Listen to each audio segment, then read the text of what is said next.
Paz o Senhor, queridos adolescentes. Essa lição que nós vamos conversar com vocês, a gente vai ser rápido, sucinto. Nós terminamos mais um trimestre, né? O último trimestre de 2020. E nós chegamos aqui à lição número 13, que é as igrejas de hoje. Para você, eu noto que os adolescentes, às vezes, vocês às vezes podem pensar que esse assunto não é um assunto interessante, mas é sempre bom a gente saber a igreja que nós estamos frequentando, o que é essa igreja, qual é a fundamentação bíblica dessa igreja, qual é as ideias que ela defende, né? E nós chegamos, vocês na outra aula tiveram conhecimento sobre o avivamento da Rua Azusa, né? Que começou ali na América do Norte. E Daniel Berg e Gunnar Wingren, eles são os personagens principais dessa 13ª lição. E aí hoje nós chegamos ao Brasil, e exatamente no ano de 1910, na cidade de Belém do Pará, né, no estado do Pará, né, como propriamente descreve. E o que eu quero dizer para vocês é o seguinte, que esses dois jovens, eles foram influenciados exatamente pelo avivamento da Rua Azusa, né?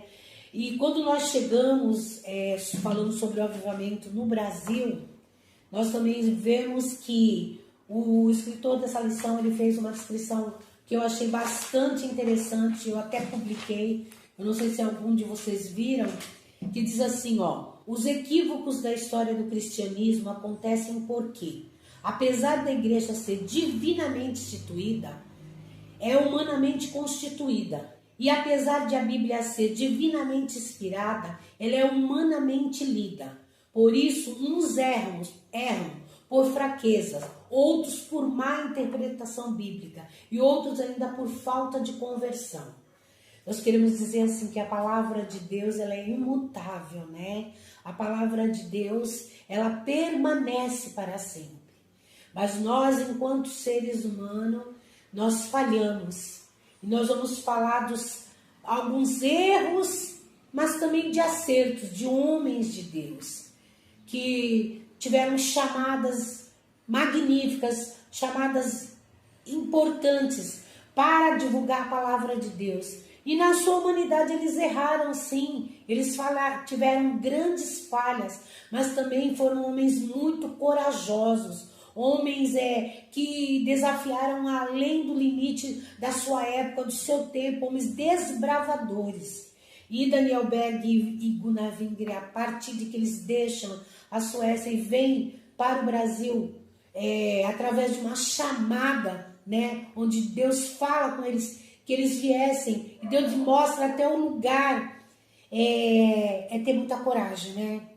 É ter muita coragem, é ter muita ousadia.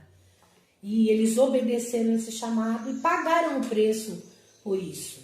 Nós estamos contando a história da nossa denominação, Assembleia de Deus, e de onde ela se originou. Nós não podemos nunca negar a nossa história. Por isso que Deus sempre falou ao povo de Israel o seguinte, falava para eles que eles contassem aos seus filhos e aos filhos dos seus filhos todos os feitos. Desde a saída ali do Egito, Deus sempre falou com eles. Pediu que eles contassem aos filhos dos seus filhos e a história. E a história, ela tem a sua importância. Hoje você, enquanto adolescente, você é fruto de uma história. Do seu pai, dos seus avós, dos seus bisavós. Você traz essa história. E essa história é importante para você saber quem você o que aconteceu antes de você nascer e o que é importante até geneticamente, nós precisamos, os médicos procuram saber quais as origens do sangue, das possíveis doenças, para que elas sejam tratadas até antes mesmo de que elas apareçam. Então a história é importante, tá bom? Queridos adolescentes, essa última lição, o dia de hoje, ela vai ter a ceia. Então essa lição ela vai ser publicada para que vocês vejam pelo YouTube. Acessem, tá? Não percam a oportunidade dessa porta aberta. Essa porta onde tem uma palavra que nós, eu, a tia Rúbia, a tia Lívia, a tia Emiliane, nós sempre procuramos preparar para vocês com todo carinho, tá bom? Então, sobre a nossa lição de hoje, as igrejas de hoje. O nosso texto bíblico ele está em 1 Coríntios capítulo 12, do versículo 12 ao versículo 20. Eu queria que nós lêssemos. Eu estou com duas traduções mais ou menos aqui parecidas, e elas dizem o quê? Diz assim: porque assim como o corpo é um e tem muitos membros, e todos os membros, sendo muitos, são um só corpo, assim é Cristo também. Pois todos nós fomos batizados em um espírito, formando um corpo, quer judeus, quer gregos, quer servos, quer livres, e todos temos bebidos de um espírito, porque também o corpo não é um só membro, mas muitos. Se o pé disser, porque eu não sou mão, não sou do corpo, não será isso do corpo? E se a orelha disser, porque sou olho, não sou do corpo, não será por isso do corpo? Se todo o corpo fosse olho, onde estaria o ouvido? Se todos fossem ouvido, onde estaria o olfato? Mas agora Deus colocou os membros no corpo, cada um deles como quis. E se todos fossem um só membro, onde estaria o corpo? Agora, pois, há muitos membros, mas um corpo só. Então eu quero dizer para você que Cristo, ele nos olha, Deus, através da pessoa de Jesus Cristo, através da pessoa do Espírito Santo, nos enxerga coletivamente, mas também individualmente. Ninguém é igual a ninguém. Nós temos individualidades, nós temos potencialidades, mas também temos vulnerabilidades, temos pontos fracos. E o que eu sinto não é o que o outro sente, mas em Cristo, Ele nos traz essa unificação, Ele nos fortalece. Nós temos coisas muito difíceis de serem trabalhadas dentro de nós, mas em Cristo, Ele nos unifica. Mas ele não nos neutraliza, não tira a nossa personalidade, não nos respeita na nossa individualidade. Ele trata na individualidade, mas também trata na coletividade, tá bom? Então eu quero falar para vocês que a nossa história, como eu tinha falado já da Rua Azusa, e é nessa parte aqui que diz assim, ó: no início do século XX, apesar da presença marcante de imigrantes europeus, de origem protestante e do valoroso trabalho de missionários de igrejas evangélicas tradicionais dos Estados Unidos, nosso país ainda era quase que totalmente católico romano. Foi só com o advento do movimento pentecostal que aconteceu uma explosão de crescimento do evangelho no Brasil. O avanço da evangelização no nosso país se deve, sem dúvida, ao pentecostalismo, e especialmente à sua vertente mais tradicional, a Assembleia de Deus, né? A origem das Assembleias de Deus no Brasil está intimamente ligada ao reavivamento espiritual que marcou o mundo no início do século XX, iniciado na América do Norte, e que teve como seu maior expoente o avivamento da Rua Azusa. O pentecostalismo no Brasil, eles têm como protagonista os suecos Daniel Berg e Gunnar Wingren. Como eu falei para vocês, eles chegaram em Belém do Pará no dia 19 de novembro de 1910, com seus corações incendiados pela mensagem pentecostal que receberam em Chicago, nos Estados Unidos. Ninguém poderia imaginar que aqueles 2 jovens suecos estavam para iniciar um movimento que alteraria profundamente o perfil religioso e até social do Brasil, por meio da pregação de Jesus Cristo como único e suficiente Salvador da humanidade, do batismo no Espírito Santo como uma bênção subsequente à salvação e das atualidades dos dons espirituais. Eu quero dizer para vocês uma curiosidade. Daniel Berg e Gunnar Wingren, na verdade, Daniel Berg, ele era o homem que falava. Gunnar Wingren, ele era o tradutor. E ele, quando ele veio, Gunnar Wingren, ele estudou o português. Ele era um homem estudioso. Ele traduzia a toda a literatura, o que eles começaram a formar, o que eles começaram a trabalhar. E 2 coisas muito importantes, que vale a pena deixar bem claro.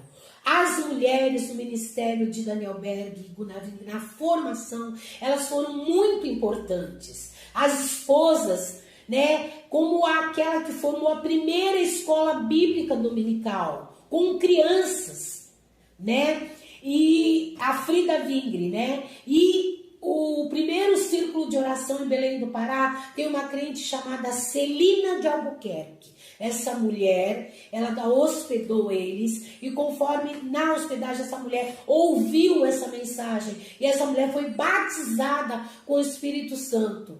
Eles chegaram em Belém do Pará. Em 1910, vocês podem imaginar o calor imenso, mosquito, tudo aquilo que muita coisa para desbravar.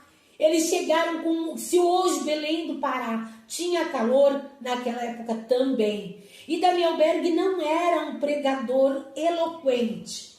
A pregação de Daniel Berg, quando ele esteve aqui, na década de 70, no Ministério de Santos, aqui na Baixada Santista, ele só falava assim, com aquele português meio afrancesado, meio inglesado, né? E ele falava que Jesus batiza, Jesus salva, cura, batiza com o Espírito Santo e leva para o céu. Essas eram as palavras de Daniel Berg. Ele falava, Jesus salva, batiza e prepara para o céu. Essas eram palavras em tons calmos, em tons aconselhador, em tons daquela palavra calma do pastor conselheiro. Esse era Daniel Berg. Não era um pregador de holofortes, não era um homem de grandes, apesar de ser um homem muito grande mesmo. Daniel Bernard Wingren, ele era mais franzino, mais calado, mais compenetrado. Digamos que Gunnar Wingren, ele era o cérebro da situação toda, de toda a chamada. Deus uniu 2 homens num grande propósito. Eu quero dizer para vocês que eles se dispuseram as suas vidas, o seu tempo, as suas finanças, o que eles tinham, a eles mesmos para a obra de Deus. E nós temos que entender essa geração de vocês, a geração de adolescentes. Nós temos tentado, remado contra a maré, tentado infundir na cabeça de vocês valores eternos, que vocês considerem isso. Eu aconselho um conselho dessa sua tia velha aqui. Não se deixem relativar, não vão na onda do relativismo, que tudo eu posso, que Deus me ama, que Deus é amor, Ele é amor, mas Ele quer o teu coração, Ele quer um compromisso de você. E esses homens eram homens de compromissos, de um compromisso acima de tudo com Deus. Eles mudaram toda a sua vida, eles deixaram tudo que eles tinham para vir fazer um chamado e desbravar exatamente numa das áreas mais inóspitas do nosso país. Uma das áreas onde eles sofreram perseguições, eles sofreram contra-ataques, mas eles não largaram sua chamada. E aqui onde eu continuei, após eles receberem essa influência do pentecostalismo em Chicago, eles poderiam chegaram aqui e eles estavam para iniciar um movimento que alteraria profundamente toda a situação social, religiosa e, por que não dizer, financeira do nosso país. Em poucas décadas, a Assembleia de Deus, a partir de Belém do Pará, começou a se estabelecer em todas as vilas e cidades até alcançar os centros urbanos, como São Paulo, Rio de Janeiro, Belo Horizonte e Porto Alegre. Em virtude de seu fenomenal crescimento, os pentecostais começaram a fazer diferença no cenário religioso brasileiro. De repente, o clero católico despertou para uma possibilidade jamais imaginada. O Brasil poderia vir a tornar-se no futuro uma nação protestante. Olha o impacto dos caras. Olha o impacto de uma pessoa na presença de Deus. Olha o impacto de uma pessoa que obedece à vontade de Deus e se dispõe a fazer. Hoje, estima-se que os evangélicos no Brasil sejam quase 25% da população brasileira, mais de 45 milhões de pessoas, sendo que desses 45 milhões, cerca de 1/3 deles são assembleianos. Isso faz a Assembleia de Deus, no Brasil, ainda o maior movimento pentecostal do mundo. E eu quero dizer para vocês que quando Daniel Berg e Gunnar Wring, eles fundaram a primeira igreja pentecostal no Brasil em 18 de junho, um ano, mais ou menos, um ano e exatamente 2 meses, em 18 de junho de 1911, eles denominaram Missão da Fé Apostólica. E essa escolha foi inspirada no avivamento da Rua Azusa lá, sobre a liderança do pastor afro-americano William Seymour. Esse foi o cara. Vocês já viram a peça do Giovanni Si, que fala sobre a Rua Azusa? A minha filha e algumas jovens foram ver. Essa peça, ela é impactante. Seymour, ele não podia entrar para assistir o culto, ele assistiu o culto do lado de fora. Eu quero dizer para você que, apesar de terem sido incendiados pela chama pentecostal em Chicago, foi em Azusa que Berg e Wring naturalmente se inspiraram a escolheram esse nome. E depois de alguns anos, e esse trabalhando entre 1910 a 1914, eles eles mudaram. E as novas igrejas que se formaram, eles mudaram, eles começaram, o trabalho cresceu. A perseguição também. Daniel Berg e Gunnar Wring foram considerados por algumas organizações religiosas que já haviam como hereges, como heréticos, mas eles tiveram muito apoio dos nossos irmãos da Igreja Batista, da qual Celina de Albuquerque era, e os hospedou. Eu quero dizer uma coisa para vocês, queridos adolescentes. Nós somos irmãos independente da placa de igrejas. Entendeu? E a Assembleia de Deus sempre usufruiu de bom relacionamento entre as igrejas. Desde eu digo da nossa igreja local, pastor Manuel da Cruz, e todos os pastores que se seguem, temos bons relacionamentos com nossos irmãos presbiterianos, com nossos irmãos batistas, com os nossos irmãos da igreja, a Igreja de Cristo. Nós temos que ter bons relacionamentos. Fomos chamados para unir, para a união. Há divergências teológicas, há divergências em pontos teológicos.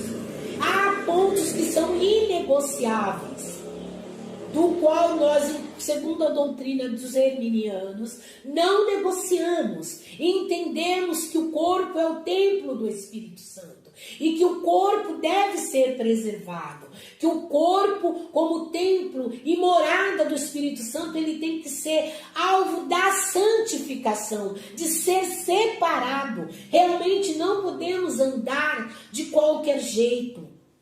Porque se o Espírito Santo, ele habita, a Bíblia diz que ele habita em lugar limpo.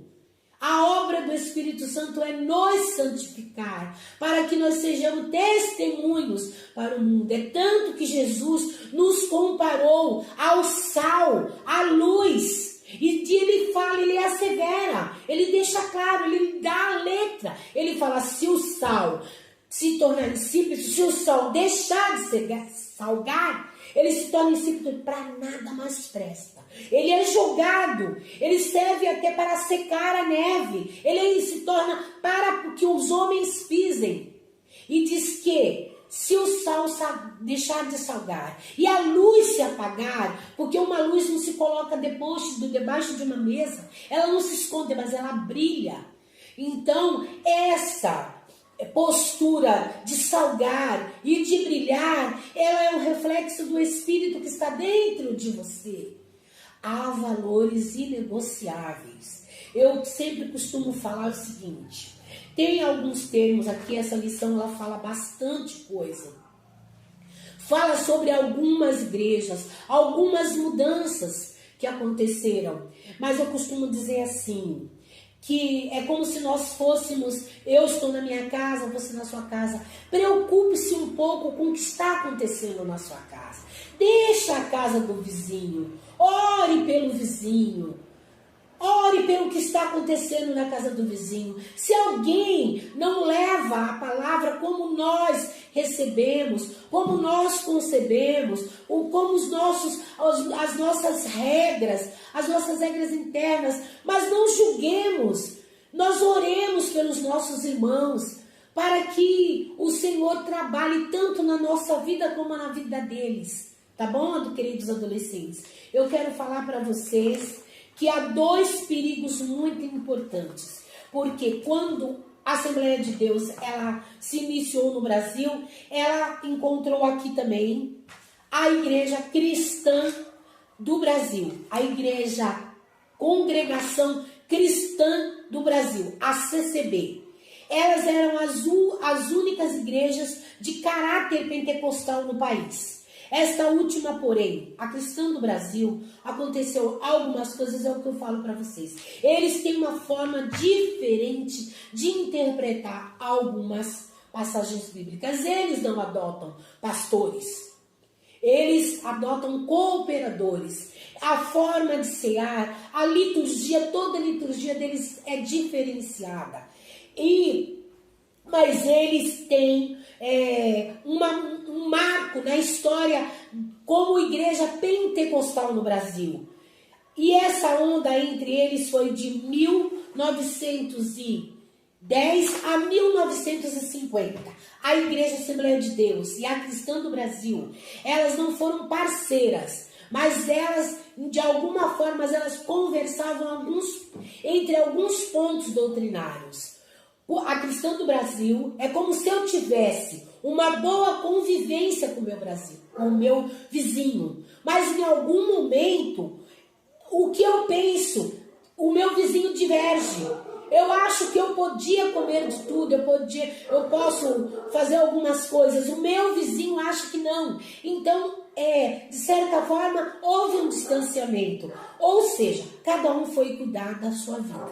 Tá bom? Sacou? Entendeu? Às vezes eu falo umas palavrinhas para que vocês entendam. A segunda onda de pentecostalismo, ela se deu entre 1950 a 1975. Foi quando foi marcada pelas cruzadas de evangelismo, cura divina, e a inspiração veio dos Estados Unidos. Ali nesse período, grandes nomes surgiram como ministérios de cura divino.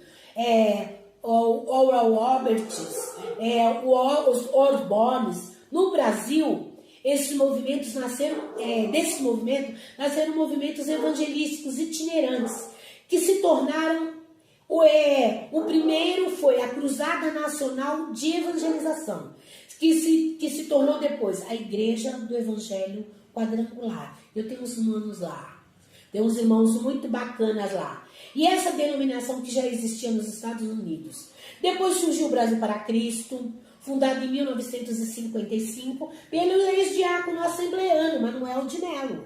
A Igreja de Nova Vida, fundada no Rio de Janeiro, por um descendente de pioneiros do avivamento da Azusa. A Igreja Deus é Amor, fundada pelo ex-assembleiano Davi Miranda e Casa da Bênção, em 1964. Todos esses movimentos começaram como cruzadas de cura divina e exorcismo. É o que eu falo para vocês. É alguns pontos que divergimos.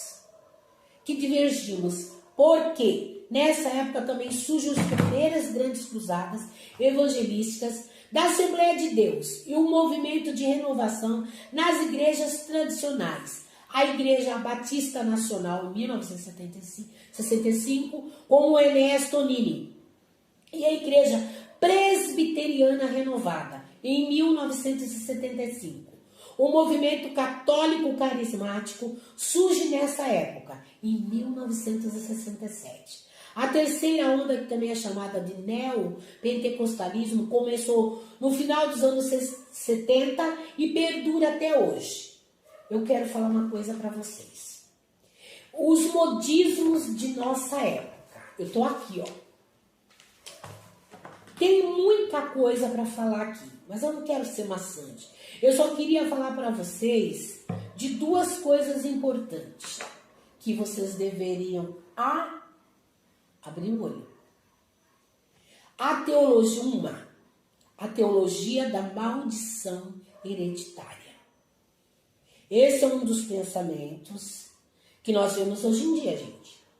Eles falam que nós, ao aceitarmos a Cristo, nós somos salvos, mas nós deixamos algumas... Quando começa a acontecer alguns problemas, e financeiramente, ou de problemas de saúde, ou de prosperidade, ou familiar, algumas correntes teológicas de algumas novas igrejas, que eu não vou citar o nome, né, gente? Eu acho antiético. Eles defendem que há a teologia da maldição hereditária, ou seja, o que você fez lá atrás, você tem que pagar. E essa teologia, ela, além de não ter base bíblica, ela defende um princípio quase da reencarnação, estabelecendo um karma na vida da pessoa a partir de seus parentes. Ai, porque o meu pai pecou, porque o meu pai é ruim, então vai pagar através do meu pai, porque o meu pai era ruim, eu já estou sofrendo. E aí usam textos como o de Êxodo 20, versículos dos 5 e 6. Mas eles não falam da extensão do juízo divino, mas da sua duração, sempre que houver necessidade. Ou seja, Deus estava castigando os pais e os filhos pela maldade de seu coração. E sempre que houver necessidade de juízo, Deus, ele é soberano para que haja juízo. Os justos que são filhos de pais ímpios não pagam pelos pecados dos seus pais. Está lá em Romanos 8:1. A responsabilidade é pessoal. Quero dizer para você, querido adolescente, que quando Jesus, ele salvou a nossa vida, ele salvou, eu vou até achar aqui para nós lermos, Romanos capítulo 8, vou procurar aqui, tá? Romanos capítulo 8, e o versículo 1 diz o quê?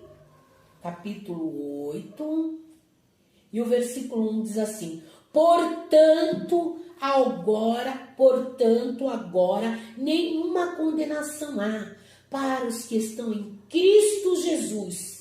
E o versículo 2 diz assim: porque a lei do Espírito da vida em Cristo Jesus te livrou da lei do pecado e da morte. Olha que bacana. Nenhuma condenação há. Não tem aquele hino que diz: nenhuma condenação há para aquele que está em ti, Jesus. Então, quando você confessa, quando você aceita esse Senhor, não há mais nada, ele já pagou. Mas qual é o perigo dessa corrente teológica, desse neopentecostalismo? Nós vemos isso. Há sessões de descarrego, há sessões de quebra maldição. Gente, eu vi um culto de quebra de maldição que era um vaso enorme. Gente, parecia uma piscina verde e tinha um líquido verde. E aí você jogava vários papeizinhos lá dentro e tinha alguma coisa jogada lá e depois aquilo era quebrada e era um líquido e aparecia aquele caldeirão. Só faltou ferver, borbulhar, faltou gelo seco, gente. E era a quebra de maldição. Jesus, que é isso? Enquanto Jesus já morreu na cruz, já estamos livres. Você está livre, querido adolescente. Você não leva, a Bíblia diz que a alma que pecar, esta morrerá. A responsabilidade é pessoal e intransferível, certo? O outro ponto, o ponto B diz assim: o uso indiscriminado do óleo da unção é antibíblico. Aí você vai me perguntar: tia Kátia, mas raramente eu vejo na nossa igreja o uso do azeite. Porque não é para usar mesmo, gente. A única aplicação possível está classificada em Tiago 5:14. Está entre vós alguém doente? Chame os presbíteros da igreja. A oração feita por um justo pode muito em seus efeitos. Ou seja, quando uma pessoa está doente, quando um irmão está doente, e os presbíteros, os irmãos vão visitar, e especificamente a unção está ligada aos obreiros, ao homem de Deus, que tem uma chamada para orar, e não sai ungindo todo mundo. A unção, ela é específica para a cura de doenças. E aí quando diz aqui, no tempo do Antigo Testamento, o óleo tinha outras aplicações. Mas no Novo Testamento, seu uso nas atividades religiosas da igreja passa a ser muito específico. O texto bíblico é claro. Deve-se ungir apenas as pessoas que estão enfermas. Esta unção com óleo deve ser efetuada apenas pelos obreiros da igreja e acompanhada de oração pela cura. Outro detalhe: não há nenhuma orientação bíblica para que a unção seja feita exatamente sobre o lugar da enfermidade.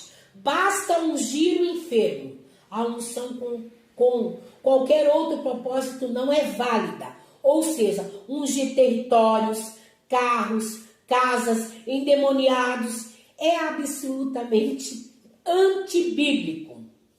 Eu quero abrir só um parênteses aqui. Eu quero dizer para você que uma vez nós vimos,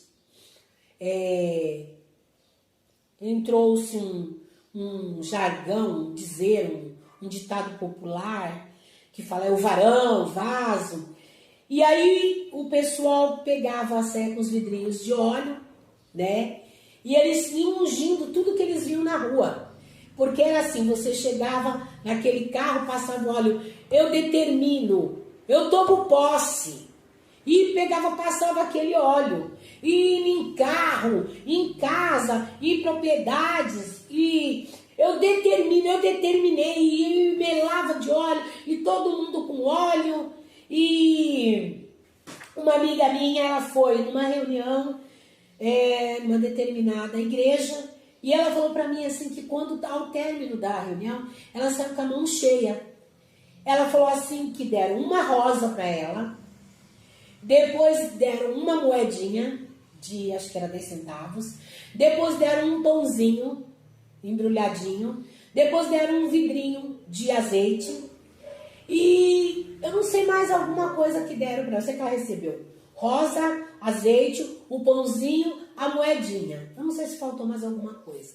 E ela estava falando para mim, e um frasquinho de mel, um flaconetezinho de mel. E ela falou assim para mim, Kátia, eu voltei com a mão cheia. E depois, num determinado momento do culto, as pessoas se enfileiraram, fizeram filas. Fizeram um corredor. Enfileiraram, fizeram filas. Desculpa a redundância, né? E eles jogaram sal no chão. Já sal grosso. Mas era tipo assim, uns 100 metros de sal. E aí, tinha que passar, e lá na lateralidade de cada lado, formando o corredor, eram os obreiros e cooperadores. E você passava pelaquele vale de sal. E enquanto você ia passando, todos aqueles caras iam batendo na sua cabeça com azeite. Com azeite você saía do outro lado, com o corredor do sal. Era o vale do sal. Depois teve a fogueira santa, tinha também a fogueira santa de Israel. O que eu posso dizer para vocês que há pontos positivos. O que eu acho legal, sempre nós conversamos aqui em casa, porque a Bíblia diz que nós temos que examinar tudo e retende o bem. Quero dizer para vocês que muitas pessoas que estão nessas igrejas são pessoas que realmente estão buscando a Deus. Elas estão até com imagine, uma pessoa que venha do mundo, uma pessoa que venha com a carga emocional, venha quebrado, venha cheia de demônios, e a pessoa encontra naquele lugar um refúgio. Ele ainda não entende pontos doutrinários, ele ainda não entende o que seja certo e o errado, mas ali foi a porta que se abriu para ele. E eu acredito que há pessoas com muita boa intenção de servir a Deus, sim. E eu quero dizer para vocês que eu já vi pessoas, quando eu estive fazendo uma consulta num dos hospitais em Santos, e eu estava do lado da Universal. Falei o nome, né? E eu estava esperando a consulta, e uma das coisas que eu achei muito interessante, há um processo onde há um período onde tem uma porta lateral, onde as pessoas em situação de rua, eles entram, eles tomam banho, há um armário com roupas, onde eles podem pegar uma muda de roupa e calçado. Antes de entrar no culto, eles passam por esse lugar, tomam banho, trocam de roupa, calçam o sapato e entram para a reunião das 10 horas da manhã. E ao término dessa reunião, eles, na reunião que é logo às 10 horas da manhã, eles tomam um café. Na reunião da parte da tarde, eles tomam uma sopa. E a palavra de Deus diz que o Senhor naquele dia julgará todas as coisas. Não estamos passando pano, não estamos pondo panos quentes, não estamos concordando com erros doutrinários gravíssimos que se assemelham. Não estamos compactuando com erros doutrinários, porque graças a Deus, desde 1977, então adolescente, eu encontrei essa porta. Eu aceitei Jesus, a época ainda do pastor Manuel da Cruz, e amo a minha igreja, e sempre conversamos que se há um lugar onde tem-se uma palavra sadia, onde você pode entrar e cultuar a Deus sem susto, né, gente? Sem novidades, tantas coisas, assim, até meio que estranha, porque uma vez eu estava num determinado culto e alguém começou a dançar e me deu um tapa bem no meio da orelha, e eu levei aquele tapa na cabeça, me assustei, e eu me afastei, porque eu falei, não, o próximo vai ser no meio da cara, né? E eu sou meio exagerada, desculpa, mas alguém estava dançando e eu estava sentada e levei um tapão bem na orelha. Mas voltando à nossa casa, vamos cuidar da nossa casa. Mas a Bíblia diz que quem julgará as obras naquele dia será o Senhor. Quem julgará? Esses homens têm grandes responsabilidades, porque a palavra de Deus diz que aquele que leva a palavra, aquele que muitos anuncia, se resplandecerão como astros. Esse é um dos versículos prediletos do pastor Teodorico. E ele falava sempre para mim, brincando, eu vou resplandecer. Quer dizer, não só ele, né? Mas, assim, ele brincava muito sobre isso. Mas também a palavra de Deus fala, ai de vós, pastores, ai de vós, que fazeis sofrer o meu povo, o meu rebanho, e os induzis a caminhos do mal. Parece que está em Ezequiel. Então, essa responsabilidade, esses homens não somos nós. os juízes. A Bíblia diz que as próprias atitudes dessas pessoas que usam de engano, que usam de ganância para usurpar, elas irão responder diante do Senhor. Mas não saindo muito disso, o escritor até fala, para nós não nos alongarmos, o uso indiscriminado do azeite é condenado pela palavra de Deus, né? E aqui diz assim, que portanto qualquer pessoa que se arvorar, quer dizer, a ungir as pessoas sem se enquadrar com o ensino bíblico do Novo Testamento está errada. Então nós, um pouquinho mais experientes, né, queridos adolescentes, temos que falar e incutir em vocês a boa palavra de Deus, o bom conhecimento da palavra de Deus, que vocês conheçam através da palavra de Deus o que é certo e o que é errado, e não abraçar relatividades. Eu sempre falo para vocês que o que a palavra de Deus condena, ninguém legaliza, seja quem for. A palavra, ela não se modifica por quem quer. Como aquela massinha, lembra quando vocês brincavam de massinha de modelar? E fazia bichinhos, fazia o que queria. A palavra de Deus, ela diz que, a palavra de Deus diz o seguinte, que ela permanece para sempre. E que a palavra de Deus, ela é mais pura que o ouro, mais puro que o ouro de Ofir. Quando fala desse ouro de Ofir, fala do ouro mais puro. Ela é provada no fogo, ela é pura, e ela é eficaz, e ela penetra, e ela limpa, e ela endireita o caminho. Tá bom, querido adolescente? Nós chegamos ao final do nosso trimestre, e aqui fala assim, cite 12 modismos. Eu queria que vocês procurassem na lição de vocês, que nada tem a ver com as igrejas pentecostais clássicas. Então eu falei para você, a teologia da maldição hereditária e o uso indiscriminado do óleo da unção. Tá bom? Eu quero dizer para vocês que nós estamos ainda em pandemia e que mesmo nós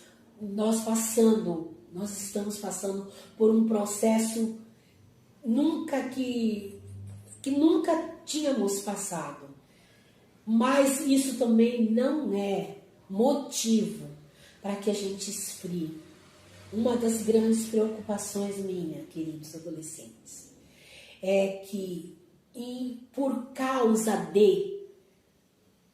com motivo da pandemia, alguns de vocês estão... Isso não é uma licença para que, então eu não quero ir, eu não vou. Eu quero dizer para você hoje já comeu, né? A sua alma precisa de Jesus. Eu quero dizer para você que a sua alma precisa de Jesus. Esses dias me chegou 2 pedidos de pessoas que estão com o seu emocional quebrado. Jovens como vocês. Uma jovem e outra uma idosa. Que tentando contra as suas próprias vidas. Queridos adolescentes, nós, as tias, que eu já falei os nomes, nós que sempre estamos com vocês, sempre temos falado, a palavra, ela vai te dar força pelos impactos. A onda continua, não vá pelos modismos. Suicídio não tem nenhum romantismo. Não vá pelo relativismo. Não deixe se usar. Não deixe se manipular. Não fique vulnerável. Suas vulnerabilidades estejam escondidas em Cristo Jesus. Tá bom? Vá à casa do Senhor. Vá adorar o Senhor. Senta lá no seu cantinho. Procure a turma dos adolescentes. Fique, adore ao Senhor. Conta tudo para Jesus. Sacou? Entendeu, galera? Nós vamos orar. Nós vamos pedir por vocês. Nós vamos pedir para que o Senhor continue conosco. Porque tá difícil também pra gente, a galera velha. viu? A galera já cansada, mas a gente está aqui. A gente está na retaguarda de vocês. Vamos orar? Feche os olhinhos, conversar com Deus. Como diz a minha filha, orar é falar com Deus. Você não deixa de falar com o seu melhor amigo, né? Já tem matado um WhatsApp. E Deus? Vamos? Pai amado, Pai querido, no nome de Jesus estou diante da Tua presença, Senhor. Senhor, não tem sido fácil, Senhor. Mas nós te agradecemos pela vida, te agradecemos por cada adolescente, Senhor. Te agradeço por essa classe, por poder, Senhor, conviver com eles e eles poderem nos ouvir. Senhor, eu te entrego a cada aluno dessa classe dominical. Te entrego, Senhor, a Carol, Senhor. Te entrego a Isis, a Ludmila, Senhor. Te entrego o Lael, Senhor. Ó, Jesus, te entrego todos os alunos. Senhor, te entrego, Senhor, a Sofia, Senhor. Te entrego, Senhor, Senhor, cada um deles que nós às vezes esquecemos. O neto do nosso irmão, pastor José Amador. Senhor, eu te entrego o Ednilson, Senhor, que está ali no Santa Rosa. Senhor, eu te entrego cada adolescente, Senhor, que nós vamos entrar tão contente para a tua casa. E aqueles que sumiram, Senhor. Te entrego a Eduarda também, Senhor. Quero te entregar também a Manuela, Pai. Ó Senhor, eu te entrego eles nas tuas mãos. Te entrego a mocidade da tua igreja, que é a continuação, Senhor, desse trabalho maravilhoso. Te entrego o Rafael e todo esse trabalho, Senhor. Te entrego o ministério da nossa igreja. Te entrego o pastor Teotônio, Senhor. Te entrego cada obreiro. Te entrego a nossa igreja. Te entrego todo o teu povo aqui, Senhor. Tanto na cidade do Guarujá, Senhor, como no estado de São Paulo, como no Brasil. Te entrego os desempregados, Pai. Te entrego os doentes. Te entrego todos aqueles que estão passando por esse processo de enfermidade, Pai. Que o teu doce Espírito, Senhor, entre nos hospitais. Te entrego as tias, Senhor, e te entrego esse ano de 2021, para que entremos com as tuas mãos, segurando as nossas mãos, Pai. Em nome de Jesus.